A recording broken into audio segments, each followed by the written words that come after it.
So it's always a thrill when you throw your quilt into the washing machine because you just don't know. Well, fortunately, it came out just fine.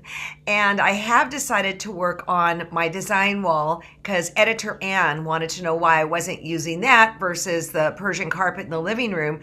Well, I wasn't going to use that because it's really dense and hard to pin in.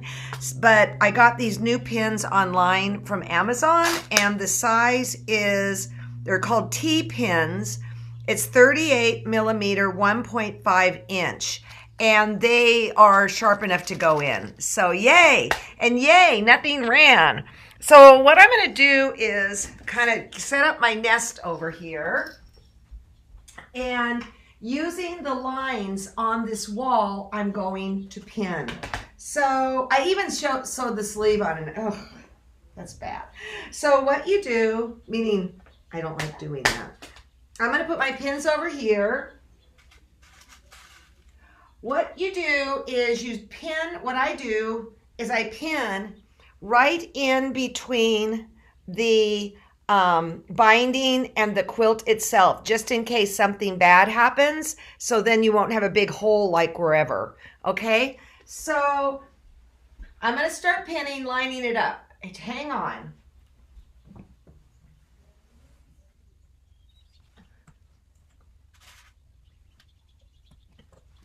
I'm giving it a pull when I pin, all right? That's what's stretching it into shape.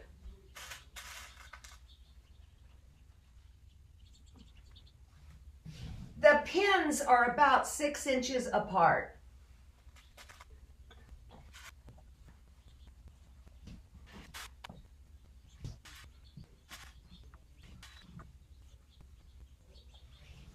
I'm going to drop in a few more pins in between those.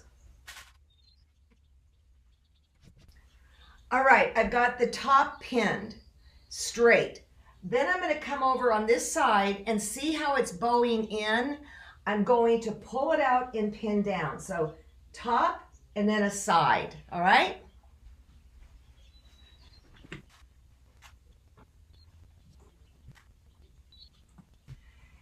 If you don't have a grid wall like this, you're going to want to take a ruler and square it up on the corner to make sure it's good. And I can see some of the pins are pulling it up funky, so I'm going to fix those too.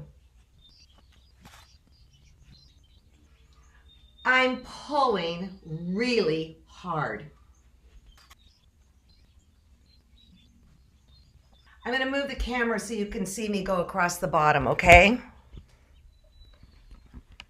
And don't make fun of my bottom. All right. I'm going to give it a nice tug down here also. Okay. Honesty, the bottom was kind of wonky, so this is kind of why it's so important that I'm blocking this. Here. Try and get out of the way. I just pulled on this bottom down here, and then I'm going to go put in pins here. It's not good enough. I'm going to pull more.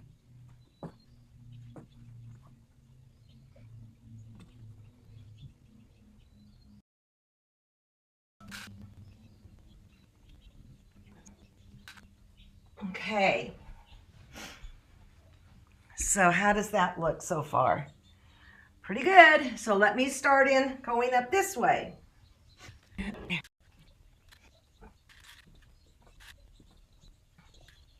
So this is kind of a workout, you guys, all right? Let me bring it back up a little bit. Okay.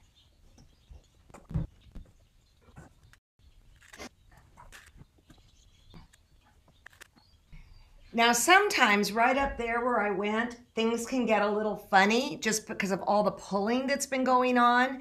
So then you just go back and re-stretch it. I think it looks pretty good.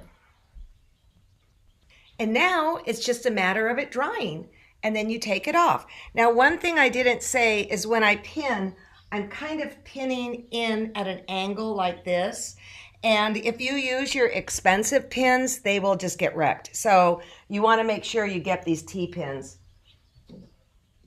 This looks a little funny. I might finesse this a little bit too, but basically that's how you do it. You go across the top, down, across the bottom, up.